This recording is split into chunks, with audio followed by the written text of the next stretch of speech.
আকাশটা বেশ কিন্তু অন্ধকার অন্ধকার মতো। এদিকে বাবা আর মা পেয়ারা বাজারে নিয়ে যাবে বলে গুছিয়ে নিচ্ছে। আসলে পেয়ারাগুলো একভাবে তো বাজারে নিয়ে গেলে হয় না, ভালো করে পেয়ারাগুলো ধুয়ে জলে পরিষ্কার করে ধুয়ে তারপরে সাজিয়ে সাজিয়ে নিয়ে যেতে হয়। এক এক রকমের পেয়ারা এক এক রকমভাবে সাজিয়ে নিয়ে যেতে হয়। তো আমি একটু ওখানে দাঁড়িয়ে দেখছিলাম, তারপরে চলে এলাম সবজি কাটতে।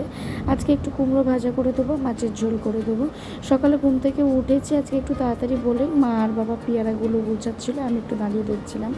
কারণ আজকে যখন উঠেছি তখন বেশ অন্ধকার অন্ধকার মতো ভাব ছিল। তো দেখো কুমড়ো ভাজাটা বসিয়ে দিয়েছি, আর দেখো চারিদিকে কত ফুল ফুটে আছে। এই ফুলগুলো কিন্তু যখন আমি উঠি তখন কিন্তু থাকে না, কারণ এখন অম্বুবাসী পুজো দিতে নেই, ওই জন্য গাছে ফুলগুলো আছে না, তো ফুলগুলো সব তুলে নিয়ে চলে যায়। আমরা তেমনভাবে পাই না, পাই দু একটা পাই কিন্তু বেশি পাই না। তো কুমড়ো ভাজাটা হয়ে গেছে, মাছ ভাজাটাও বসিয়ে দিয়েছি। যেহেতু ওর মতো ওর একার মতো তরকারি করে দেবো, তাই জন্য বেশি করছি না।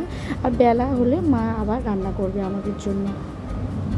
তো আর বাবা এখন ঘুমাচ্ছে, তো আমি ভাবলাম যে তাহলে রান্নাটা করে নিই। আজকে ওকে ওর ডাকিনি, কারণ ও একটু ঘুমাগো, শরীরটা খারাপ। এর ভিতরে জল এসে গেছে, আমি একটা বালতি বসিয়ে দিয়ে ভাতটার তরকারিটা ঠান্ডা করতে দিয়ে দিয়েছি। আর যেহেতু বেলার দিকে প্রচণ্ড গরম, ওই জন্য ভাবলাম জলের বোতলগুলো ডিপ ফ্রিজের মধ্যে দিয়ে দিই, কারণ ডিপ ফ্রিজের মধ্যে না দিলে আর 1-2 ঘন্টা পরে তেমন ঠান্ডা পাওয়া যাবে না। তো স্নান সেরে আমি চলে এসেছি, আর আমি এইভাবেই না আমার ফটো তুলি, আমি একা একাই তুলি, আমার ক্যামেরাম্যান আমি একাই। তো ছেলেকে খাওয়াবো বলে ভাত নিয়ে বসে গেছি। আজকে ছেলে বললো, মা আমি লেবু খাবো, তো ওই জন্য ওর জন্য একটু লেবু রস দিয়ে ভাতটা মাখিয়ে দেবো। আর সত্যি কথা বলতে ছেলেকে শুধু মাছের ঝোল দিয়েই খাওয়াই, আর অন্য কোনো সবজি টবজি মানে ধরো চচ্চড়ি ভাজা টাজা তেমনভাবে দিই না। ও যদি খেতে চায় তাহলে দিই, একেই ও খেতে চায় না, তার ওকে খাওয়ার জন্য জোরও করি না। ও যেটা দিয়ে খেতে ভালোবাসে ওকে আমি সেটা দিয়েই খাওয়াই। তারপরে চলে এসেছি একটু ঘরটা গোছাতে, কারণ আমার ছেলে সারাক্ষণ মানে বিরক্ত করতেই থাকে, এখানকার জিনিস ওখানে, ওখানকার জিনিস সেখানেই করতে থাকে। শোকেসে জামা কাপড়গুলো উপরে হাত পায় না, কিন্তু নিচে যেসব জিনিস থাকে, যেমন পাউডারের কোটো বডি স্প্রে যা থাকে, আমার নেট পালিশ যা যাবতীয় যা থাকে সব এখানকার জিনিস ওখানে, ওখানকার জিনিস ওখানে করে দেয়।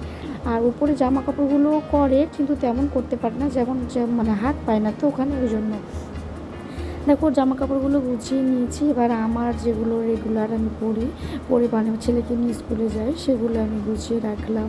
আর ছেলের জামা কাপড়টা আমি আলাদাই রাখি, আমার আর আমার বরের জামা কাপড়ের সঙ্গে রাখি না, ওরটা আমি আলাদা করে রাখি সবসময়, কারণ হাতের ধারে সুবিধা হয়, ওরটা আলাদা করে রাখলে তাড়াতাড়ি নিতে, ওই জন্য। আর বাইরে প্রচণ্ড ঝড় উঠেছে, দেখো একদম কালো হয়ে গেছে আকাশটা, আর কি প্রচণ্ড ঝড় আর ঠান্ডা ঠান্ডা আবহাওয়ায় আমার বেশ ভালোই লাগছে। প্রচণ্ড গরমের পর যখন একটু ঝড় হয়, একটু ঠান্ডা ঠান্ডা আবহাওয়া হয়ে বৃষ্টি হয়, আমার খুব ভালো লাগে। আমি প্রেসারে আলুগুলো বসিয়ে দিয়েছি সিদ্ধ হতে। আলু সিদ্ধ হওয়ার পর আলুটা মেখে নিয়েছি, ময়দা দিয়ে আলুটা একসাথে মাখাবো আর একটু আলুর পরোটা বানাবো। আমার ভিডিও যদি ভালো লাগে তো একটা লাইক কমেন্ট করো, সবার জন্য আমার অনেক ভালোবাসা রইলো। টাটা বাই, সবাই ভালো থেকো, সুস্থ থেকো।